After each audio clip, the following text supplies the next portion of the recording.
السلام علیکم ورحمۃ اللہ وبرکاتہ۔ یہ دارالسلام اسٹوڈیو ہے۔ دارالسلام اسٹوڈیو سے تلاوت قرآن مجید، ترجمہ، سیرت النبی صلی اللہ علیہ وسلم، قصص الانبیاء، خلفائے راشدین، صحابہ کرام رضی اللہ تعالی عنہم، ائمہ کرام اور محدثین کے حالات و واقعات، نیز نماز، روزہ، حج اور دیگر عبادات کا صحیح طریقہ، روزمرہ کی دعائیں، بچوں کے لیے نماز اور سچی کہانیاں، اور وہ سب کچھ جس سے نئی نسل کی اسلامی خطوط پر تربیت ہو سکے، آڈیو کیسٹس اور سیریز میں آپ کی خدمت میں پیش کیا جا رہا ہے۔ اور آج ہم پیش کر رہے ہیں بہنوں کے لیے تحفہ، ایک عرب مصنفہ امل بنت عبداللہ کی اس اہم ترین اور انوکھے اسلوب کی کتاب ہدیتی الیک کو پہلے اردو زبان میں ڈھالا گیا، پھر اس کی ڈرامائی تشکیل کی گئی۔ اپنے موضوع کے اعتبار سے یہ ہر گھر کی کہانی ہے، آپ کے اپنے گھر کی بھی، بلکہ ہمارے معاشرے کی دکھتی رگ کی کہانی، جو ان گنت گھروں میں پیش آنے والی ایک سنگین صورتحال کی تصویر کشی کرتی نظر آئے گی۔ یہی نہیں، یہ کہانی ایسے گھرانوں کی اس الجھن کا حل بھی بتائے گی۔ جی ہاں، اپنی زبانی نہیں بلکہ قرآن و حدیث کی زبانی۔ اس کو اگر آپ اپنی زندگیوں پر لاگو کر لیں گے تو ایسی تمام الجھنوں سے نجات حاصل کر لینا آپ کے لیے کچھ بھی مشکل نہیں رہ جائے گا۔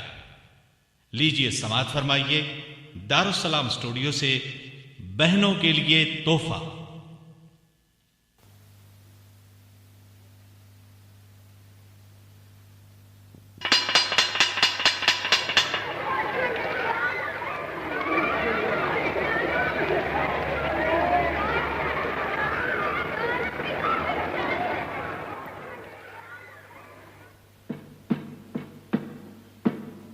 ٹھہرے فائزہ، آپ ابھی نہیں جا سکتی۔ جی بھی صاحبہ، آپ نے کیا فرمایا؟ میں ابھی جا نہیں سکتی؟ ہاں فائزہ، مجھے آپ سے کچھ کہنا ہے، آپ ذرا میرے کمرے میں آئے۔ جی بہتر۔ ہاں، بیٹھے بیٹھی فائزہ، گھبرانے کی ضرورت نہیں۔ کلاس کے دوران آج آپ کھوئی رہی۔ پہلے میں نے کبھی ایسی بات محسوس نہیں کی۔ آپ تو پوری کلاس میں ہونہار طالبہ ہیں، اور میں کوئی سوال پوچھتی ہوں تو آپ فر اس کا جواب سنا دیتی ہیں، لیکن آج ایسا نہیں ہوا۔ میں نے 3 بار آپ سے سوال پوچھا لیکن آپ اٹک گئے۔ صاف ظاہر ہے آپ دماغی طور پر کلاس میں حاضر نہیں تھی۔ فائزہ، آپ کو کسی الجھن نے اپنے حصار میں لے رکھا تھا؟ کیا میں غلط کہہ رہی ہوں؟ سبق کے متعلق کوئی پریشانی نہیں ہے مس۔ میرا بھی یہی خیال ہے۔ میں تو وہ وجہ جاننا چاہتی ہوں جس نے ہماری ذہین طالبہ کے چہرے کا سکون چھین لیا ہے، پیشانی پر بل ڈال دیا ہے۔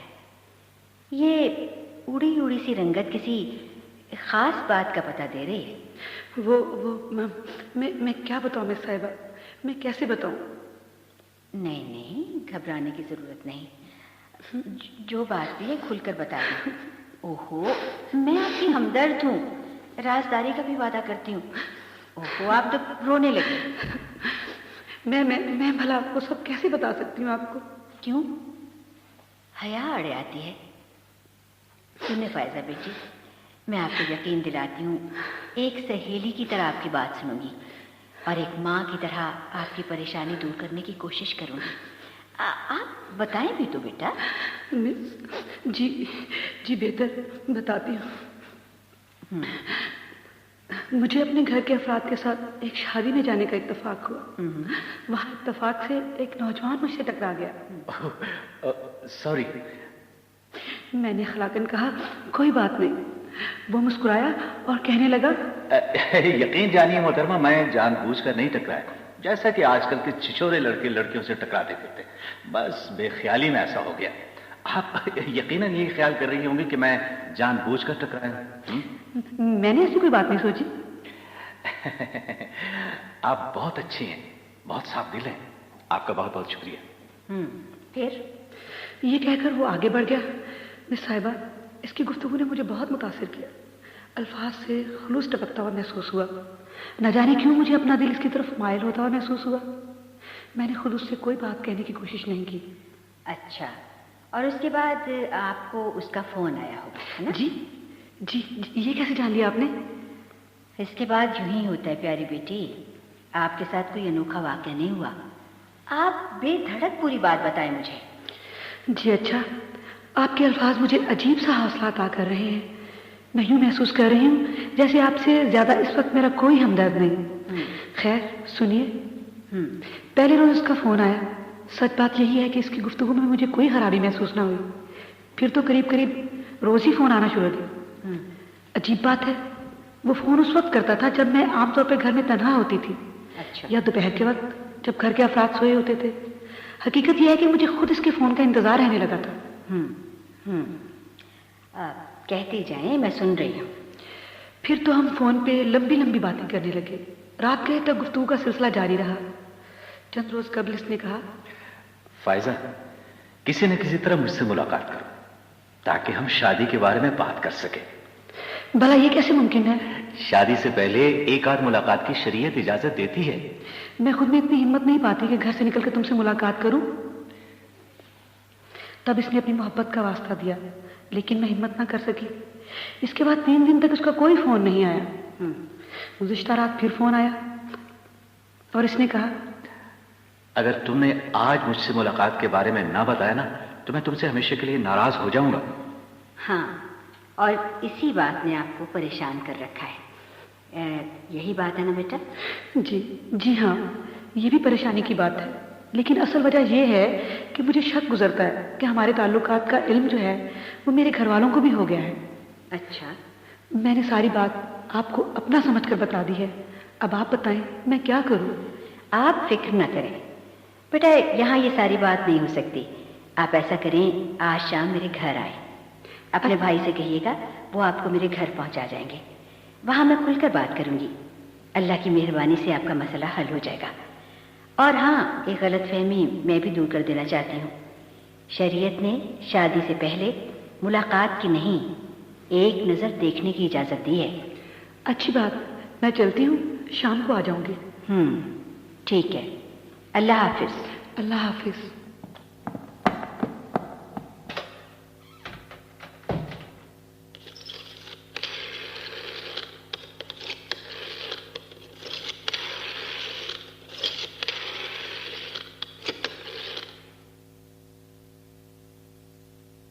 کیا میں اندر آ سکتی ہوں؟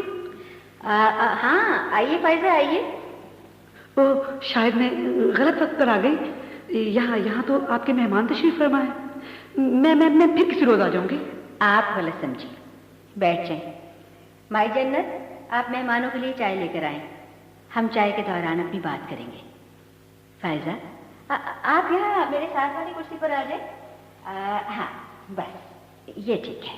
مگر لیکن یہ محترمائیں، انہیں میں نے بلایا ہے.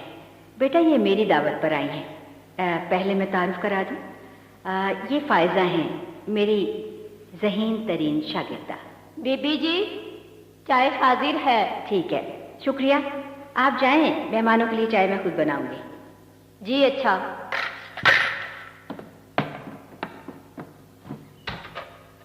بیٹی فائزہ، میں نے ان خواتین کو اس لیے نہیں بلایا کہ آپ کی بات ان کے سامنے رکھوں، بلکہ انہیں اس لیے زحمت دی ہے کہ یہ اپنی زندگی کے کچھ اہم واقعات آپ کو سنائیں. ان کے تجربات کی روشنی میں تم اپنے معاملے کو زیادہ بہتر طور پر سمجھ سکو گی. یہ ہے میری ایک پرانی شاگرد صوبیہ خالد. صوبیہ پلیز، میری آپ سے گزارش ہے کہ آپ آج وہ واقعہ ایک بار پھر دہرا دیں جس نے آپ کی زندگی میں ہلچل مچا دی تھی. اگر اللہ کا فضل اور کرم نہ ہوتا، یہ زندگی آپ کے لیے اجیرن بن جاتی. کہانیاں ہمیشہ اتفاقات سے شروع ہوتی ہیں. وہ بھی ایک اتفاق تھا کہ فون کی گھنٹی بجی تو معمول کے خلاف ریسیور میں نے اٹھا لیا. مطلب یہ ہے کہ میں عام طور پر ریسیور نہیں اٹھاتی، پرہیز کرتی ہوں. اور خواتین کو پرہیز کرنا بھی چاہیے. جب تک سخت مجبوری نہ ہو فون نہیں اٹھانا چاہیے.